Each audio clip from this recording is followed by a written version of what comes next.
guys, welcome back to my channel. I am Lisa and this is Creativity and Inspiration. I hope everybody's having an amazing day. Today we are talking collage, and I'm not talking about creating a beautiful page with random pictures that are all similar, like telling a story. I'm talking about creating an actual image. And this is a lot of fun. It does take maybe some planning, maybe not. It just depends on who you are. Let's get started on this collage. Okay, before I move you in closely, I'm going to kind of talk you through how I go about doing an actual collaged picture. First, of course, I decide what I want to do. Okay, and then I decide how I want to do it. Do I want the image to be representative of real life, or do I want it to be the shape of real life, but the colors are just super fun? When I'm doing this, of course, I have old magazines in a stash that I pull out of. And I've picked these up over the years from estate sales, garage sales, half-price books, those kind of places. So this is just one from, it's a Crochet World one. I try to pick magazines that have a lot of colors because not only do I use them for collage, but I also create mixed media art. So this is also some of the art I create with the magazines. This is rolled magazines, and I painted the picture in the center and then put the magazines all around it. And I call this noise because we live in a world of noise. So when I'm picking out my magazines, I want to make sure there's a lot of color in them. As you can tell, this piece has a lot of movement, and that's because all of the little rolls have a lot of color to them. So this magazine, just like all the other ones I have, has a lot of color. When you come closer, I'll kind of do a little flip through of it so you can see what I'm talking about, and I'll kind of give you an idea of what I look for. So now, come on in closer and we'll talk more about this. Now what I did in my little sticky notes here are two things we're going to work on today just to show you how to do this. One is a duck, which is super simple, and it's a great way to begin creating images from magazine bits and pieces. And the apple is a little more in depth, but it's a good next step from the duck. So these are the two that I'm going to show you today. And I specifically pulled this magazine because of these two images I had in mind. Now, when I was thumbing through this, I got this at half-price books, I believe. And it has a lot of colors. There's pinks, okay? The green sweater is a great source of color. The dark around her is great. Purples, lots of purples. This page with the pumpkins, all different colors. The purple sweater and the dark at the beginning. The Oreo cookie blanket, the yellow on the side of the page. The green right there, the beige right here. So as you can see, just within the first few pages, there are tons of color. And I'm not picky. When I'm looking through magazines at stores, I just want color. I might not even have any idea of what I'm going to use them for yet. I just want lots of color. And that's what I always look for.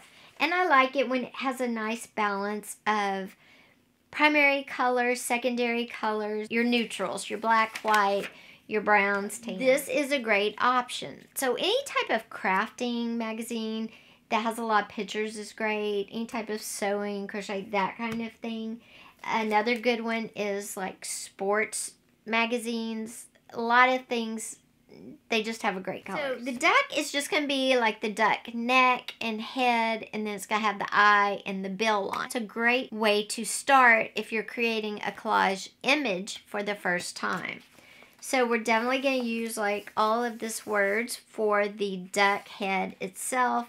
And then for the eye, of course, there's dark colors, easy to get. And for the bill, I was going to either use orange or yellow, but I think because the body has words, I'm going to use this yellow because I think it's the perfect color. Okay. And then I'm going to get the yellow. I like to sketch my image out. And so I've sketched it out. Start tearing, and I'm going to separate the yellow first because that's going to be our beak. Okay, so I'm going to take this And we can work on the beak first. That is fine. What you do when you collage, of course, is just glue them down. That's all. See this line separating the sections of the words? We're going to use that for the line of the mouth. And in the little details is what makes the images look better and better and better. Now, you can cut these out if you want. I personally like to tear. I think that makes them, you know, kind of gives them that edge. But definitely for something like this line, I'm going to cut it out because I do want the line to be straight. So what I'm going to do is I'm not cutting on the line exactly. I'm just leaving a little yellow around it. All you do is you come in with your pieces. And this is going to be my first piece because it's an important piece. But it goes all the way to the point. So I need to make a point at the beginning of this just so it looks. You can make them look as hyper real as you want. That's totally up to you. So there we have our line for our mouth separation in place. If you want your duck to smile, of course, you can make your duck smile. Whatever you want. And the only other thing I want to say about when you use words is make sure they are appropriate. All I'm doing is kind of giving the outline first. Fill it in, glue it. You can glue it as you go. I kind of like to get mine laid out. There's this little bill. Now, I'm going to do the white next. So there you can see, there is the outline of my little duck. Nothing is glued down, but you can see a duck. I'll come back and I'll find a dark spot, and you can use a hole punch if you want to do eyes. You can cut it with scissors. You can do whatever, you know, however you want it to look. I'm going to use a hole punch. Here's the eye, and if you look at it, you'll notice I did it so there's like a little white part to it. See? So it's going to actually look like an eye. So you can do little tricks like that. So there is our duck head. It doesn't look very good still because it's not in its natural habitat. So what you could come back and do is take a different magazine or colors in that magazine. Okay, but I'm pulling this one with a lot of blue in it. This blue, it's not a solid blue. It's dark with blue in it. Because if you've ever, you know, seen water, water's not all just bright blue, boom, you're done. It's different color. Okay, now you see where he's going. He's actually in the water now, swimming around, having a good old time. Guys, that gives you an idea of how to collage a duck in water. Now we're going to do an apple. And the apple we're going to do a little different, because we want a different look. I'm going to show you how to do a different look to it. I have a dark green and a light green. And this time, instead of doing the image first, I'm going to put down the background first. And I'm going to shade like the leaves. This one's going to be a little more, not so much free form. Background first. And I'm making really big leaves because this is going to be the leaves for the background. And this is perfect because it's going to look like blue sky poking through the light. I'm going to take my green leaves that I just cut all different sizes and shapes and glue them down on the paper. But first I'm kind of laying them out again. There's the leaves. There's the red we're using. And I want to get a little bit of burgundy. Now I'm going to go back to tearing. And then there's our apple. And then there's our apple on our tree. So that's how you can create an apple. You could also do the apple in green and have it, you know, hanging out somewhere else. What I'm going to do real quick is glue this down like I did the duck. I'll be back in a minute and we'll get a final look at these two. Then I'm going to show you one more option for doing collage as well. Okay guys, so there is our apple tree with our apple. So two different ways we've done it so far, and I'm going to show you one more. Okay, the last way I'm going to show you to do this is to know what shape you want to create, and you're only going to use words, okay? And it can be from a dictionary, from a magazine, whatever. I'm going to do a sun with rays. So I am tearing out, this is going to be the center of my sun, and then I'm just going to tear out rays here. And again, if you want to cut it, I like the rough edges. I think they give it some dimension and some movement, but that's me. Everybody's different. Remember, everything I do is just to inspire, give you ideas. So I'm just tearing these a little thin, and I'm just laying them down. And then once you get them all laid down in whatever you're creating, right? Because we all are going to create something different. There is my sun. Now I would come in with my paint and hit it.